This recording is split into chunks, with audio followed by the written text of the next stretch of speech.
সবাই বিশ্বাস করতে পারে, কিন্তু আমি বিশ্বাস করি না। প্রেম ভাইয়া এরকম অমানবিক কাজ করতে পারে না।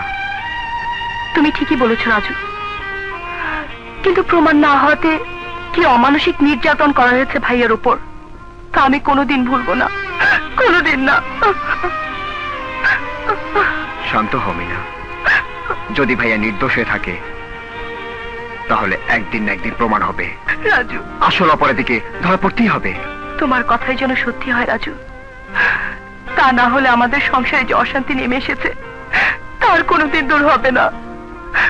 হাসি খুশি ভাইয়ের বুকের ভিতরে কষ্ট জর্জরিত চাপা কান্না বন্যায় বয়ে যাবে, আর কোনোদিন প্রাণ খুলে ভাইয়া হাসবে।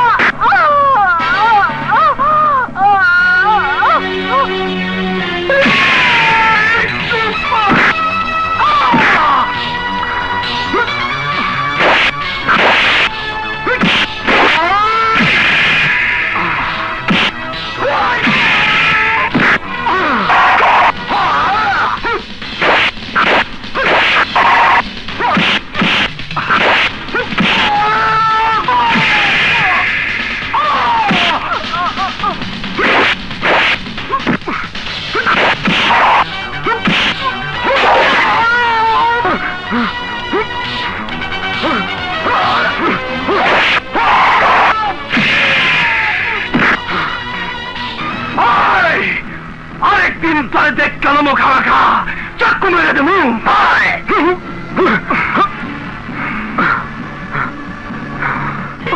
মিনাবু, প্রেম ভাইজানের কোনো দোষ নাই, সে আমার ইজ্জত নষ্ট করে নাই। ওই শয়তান আমার মারণের ভয় দেখাইয়া প্রেম ভাইজানের উপর মিথ্যা অপবাদ দেওয়া হয়েছে। এই কথা জানাই তুমি বইলা ও আমারে জোর করে তুইলে নিয়ে আইছে, আর মিথ্যা চিঠি লেখা তুই আইছে। প্রেম ভাইজান নির্দোষ নিরপরাধ, আপনারা আমারে মাফ কইরা দেন।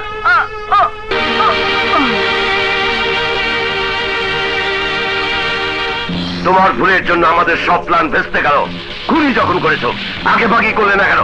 যাও, এখন খুনের বোঝা মাথায় নিয়ে ফাঁসির তৈরি গলায় পড়ো।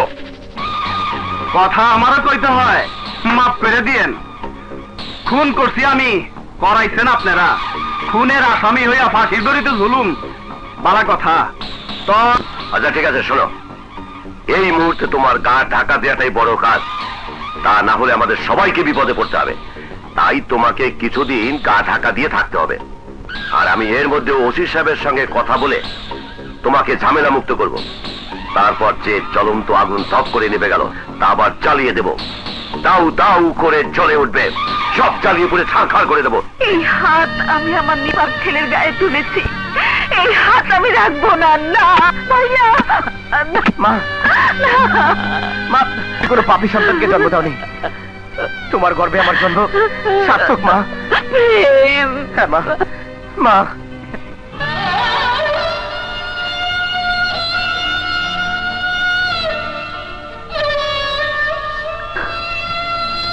তুমি আমাকে তুমি ক্ষমা করে দাও প্রেম, আমি মিথ্যে অপবাদকে বিশ্বাস করে তোমার পবিত্র ভালোবাসাকে কলঙ্কিত করেছি।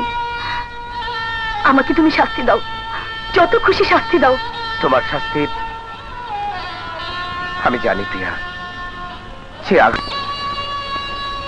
কিন্তু তোমার রক্তাক্ত হৃদয় জখম আমি ছাড়া কেউ দেখতে পায় না। প্রেম, প্রিয়া। রাজু, ভুলে যাও না, আমরা তোমার বাবা মা। সামান্য একটা মেয়ের জন্য তুমি আমাদের ছেড়ে চলে যেতে পারো না। বাবা, তোমার কাছে যে সামান্য, আমার কাছে সে অনেক অনেক মূল্যবান।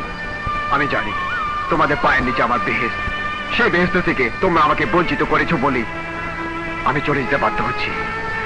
না বাবা, তুই যেতে পারবি না। মা, আমাকে বাধা দিও না, আমি তোমার অনুরোধ রাখতে পারবো না। আমাকে আমরা তোকে হারাতে চাই না, তোর সুখই আমাদের সুখ। আমি তো শর্ত মেনে নিলাম। দিন কাইপে ওঠে না, কিন্তু এত সহজে কি করে ভুলে গেলে যে সন্তানের মঙ্গলের জন্য তুমি আমার সাথে গাদ্দারি করছো, সেই সন্তানকে মানুষ করার জন্য আমার অবদানও কম নয়। সেই অবদানের প্রতিদান হিসেবে নিজের সন্তানের সুখকে খুন করে সেই রক্ত দিয়ে তোমার মেয়ের হাতে মেহেদি পড়ায় বধূ সাজাতে পারবো না। তুমি আমাকে ক্ষমা করো।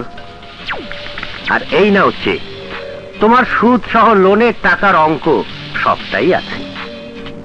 আসি, আসসালামু আলাইকুম।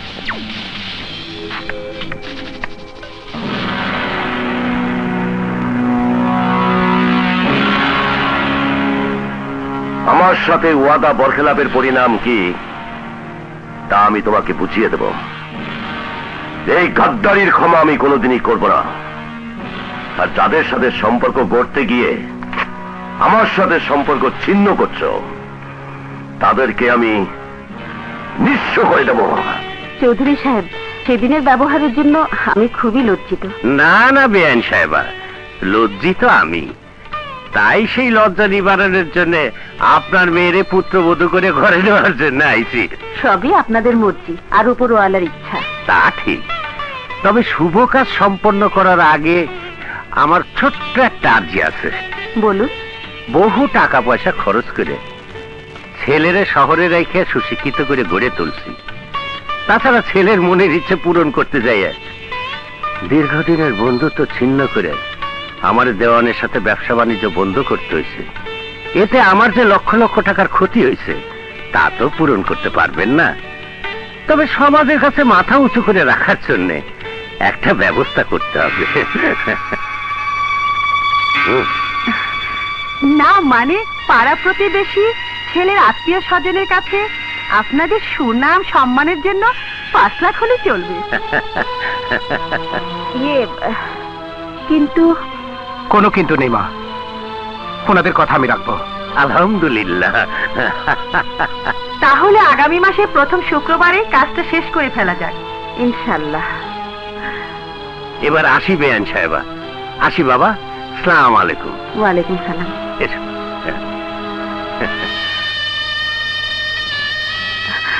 হঠাৎ করে ওদের কথা মেনে নিলে, কিন্তু এত টাকা কোথায় পাবে? মিনার সুখের জন্য আমি নিজেকে কোরবান দিতে পারি মা। তাই ফার্ম বিক্রি করে দিয়ে আমি টাকার ব্যবস্থা করব। এই ফার্মের টাকা দিয়া বইনের বিয়া দিবা, তোর স্বপ্নে আমি চাক্কু মেরে দেবো খামাখা। হাঁস, গরু, ছাগল আগুনে পুইরা বেবা কাবাব হয়ে যাইব।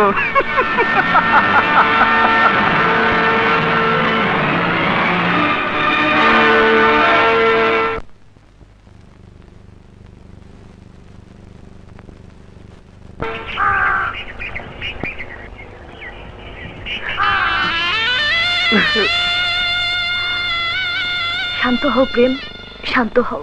সব সব শেষ হয়ে গেল প্রিয়া। না, কিছু হয়নি, সব আছে, যেমন ছিল তেমনি থাকবে। না প্রিয়া না, তুমি সান্ত্বনা দিতে চাইলেও আমার মনে শান্তি ফিরে আসবে না। কারণ এই ফার্মের সাথে মিনার আশা আকাঙ্ক্ষা সব পুরে ছাই হয়ে গেছে। বলো, ওর বোনের যন্ত্রণা আমি কি করে সইব? তোমাকে সইতে হবে না প্রেম, মিনার বিয়ে হবে। যত টাকা লাগে আমি দেব। তুমি কি বলছো প্রিয়া? হ্যাঁ প্রেম, তোমার জীবনে সুখ দুঃখের সাথী হিসেবে এই দুঃখের দিনে আমাকে তোমার ভাগিদার হবার সুযোগ দাও। না প্রিয়া, এ হয় না। তুমি অমত করো না প্রেম, এটা করুণা নয়, তোমার অধিকার। আমি চাই না নীতিহীন সমাজের লোকগুলোর কাছে তোমার মাথা নিচু হোক।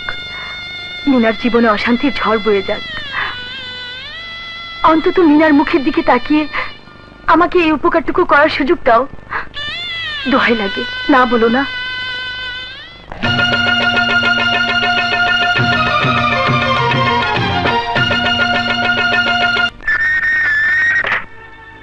হ্যালো দেওয়ান সাহেব, সালাম আলাইকুম। কি বললেন? হ্যাঁ হ্যাঁ, কোনো চিন্তা করবেন না, আমি এক্ষুনি আসছি।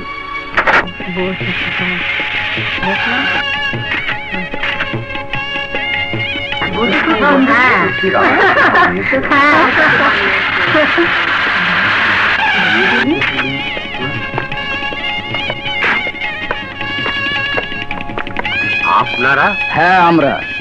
এসেছি একটি চুরির রিপোর্টের তদন্ত করতে, তাই যৌতুকের টাকাগুলো পরখ করে দেখতে চাই। এ আপনি কি বলতেছেন ইন্সপেক্টর সাহেব? যৌতুকের টাকার সাথে চুরির টাকার কি সম্পর্ক? আছে, আছে বলে তো এসেছি চৌধুরী সাহেব। দয়া করে টাকাগুলো দেখাবেন? ঠিক আছে, দেখাইতেছি। হুম।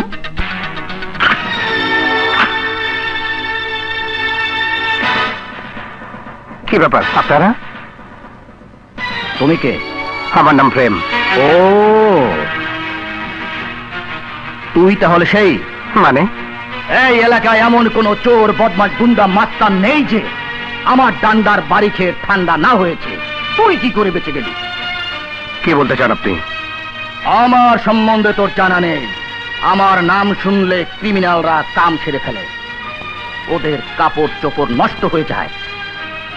আমি কোনো অপরাধী নই যে আপনাকে ভয় পেতে হবে। ভয় পাস কিনা তা এক্ষুনি টের পাবি। সেন্ট্রি,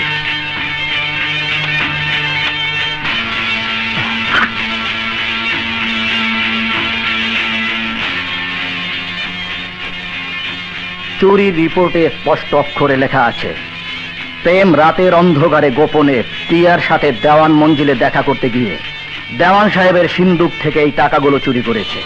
বিশ্বাস করুন আপনারা, বিশ্বাস করুন রাজু, এ টাকা প্রিয়া আমাকে দিয়েছে।